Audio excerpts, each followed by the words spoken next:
La 29e réunion du Conseil des ministres présidée par le chef de l'État a abordé entre autres l'évaluation de la régularité du processus de renouvellement de certains droits d'exploitation dans le secteur minier. Félix Tshisekedi a recommandé à la ministre des Mines de suspendre l'octroi des permis de recherche de droits miniers et ou de carrière, ainsi que les mutations et amodiations des droits miniers jusqu'à l'assainissement total et urgent du fichier cadastral par le CAMI. Il a également demandé à Antoinette Samba d'initier conjointement avec la ministre du portefeuille un contrôle systématique de la gestion des actifs miniers des entreprises minières du portefeuille pour connaître ces exploitations par des amodiations ou par des juventures avant de déterminer la hauteur des recettes qu'en tire le Trésor public.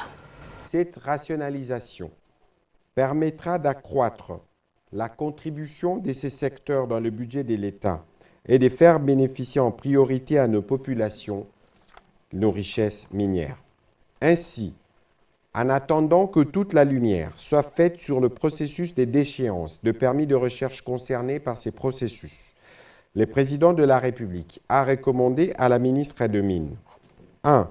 De suspendre l'octroi des permis de recherche de droits miniers et ou de carrière, ainsi que les mutations et amodiations de droits miniers jusqu'à l'assainissement total et urgent du fichier cadastral par le cadastre minier. 2.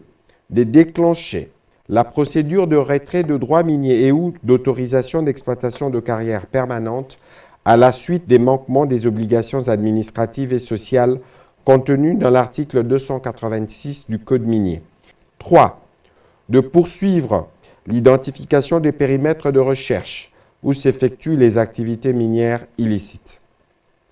4. De démarrer les travaux de la commission chargée d'identifier toutes les sociétés minières censées céder à l'État congolais 10% de leur capital social au moment de la transformation du permis de recherche en permis d'exploitation, et ce, conformément à l'article 71, littéra D du Code minier. 5. De prévoir, en collaboration avec la ministre d'État, ministre du portefeuille, un cadre permanent de gestion de la participation de l'État dans les sociétés privées titulaires des permis d'exploitation impliquant le cadastre minier et les conseils supérieurs du portefeuille. 6. D'accélérer les processus des recrutements du consultant chargé de réaliser l'audit technique de la carte cadastrale du cadastre minier sur une période prenant en compte ces 10 dernières années. 7. D'initier, conjointement avec la ministre d'État, ministre du portefeuille, un contrôle systématique de la gestion des actifs miniers des entreprises minières du portefeuille de l'État. 8.